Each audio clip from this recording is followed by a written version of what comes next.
జమ్ము ఏది అయినా ట్రై చెయ్యి ఆచి చికెన్ మసాలా. ఆచి chicken masala. Violence violence violence I hate violence అంటూ రాకీబాయ్ స్టైల్లో చెప్పే సిచ్యువేషన్ లేదు ఇప్పుడు. ఆ మాటకొస్తే వైలెన్స్ ని హేట్ చేసే పరిస్థితి లేదు. దురంధర్ ఫస్ట్ పార్ట్ సక్సెస్ లో కీ రోల్ ప్లే చేసింది ఈ వైలెన్సే. ఇప్పుడు సెకండ్ పార్ట్ మరికొన్ని గంటల్లోనే స్క్రీన్స్ మీదకి దూసుకొస్తోంది. ఈ టైంలో షారుఖ్ ని రణ్వీర్ ఎక్కడ టార్గెట్ చేసినట్లు? ఈ నయా ట్విస్ట్ ఏంటి చూసేద్దాం, వచ్చేయండి. దురంధర్ సీక్వెల్ కోసం జనాలు ఎంతగా వెయిట్ చేస్తున్నారో ప్రీ రిలీజ్ బుకింగ్స్ రికార్డులు చెప్పకనే చెప్తున్నాయి. సినిమాకు క్రేజ్ ఉండడం, హైప్ రావడం మామూలే.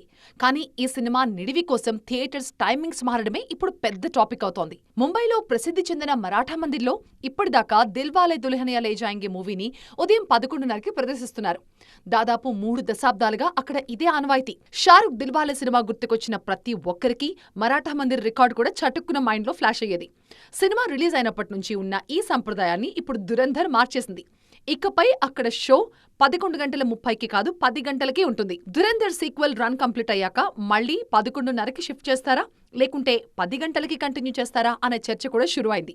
దురంధర్ సీక్వెల్ నిడివి కారణంగా అన్ని థియేటర్స్ లో కూడా టైమింగ్స్ అడ్జస్ట్ అవుతున్నాయి. నార్త్ లో కొన్ని చోట్ల 24 గంటలు షోలు పడుతున్నాయి. సినిమా మేకింగ్ కి ఆదిత్యధర్ నయా డెఫినేషన్ ఇచ్చారని వర్మ లాంటి వారు చెప్పిన మాటలు, సినిమా మీద ఫస్ట్ పార్ట్ వల్ల ఏర్పడ్డ హైప్, సెకండ్ పార్ట్ లో స్వీట్ సర్ప్రైజ్లు చాలా ఉన్నాయన్న టాక్ అంతే కలిపి దురంధర్ ప్రీ బుకింగ్స్ రికార్డులకి కారణమయ్యాయి. ఇవాళ సాయంత్రం పడే బెనిఫిట్ షోల మౌత్ టాక్ మాత్రం ఈ మూవీకి అత్యంత కీలకంగా మారబోతోంది.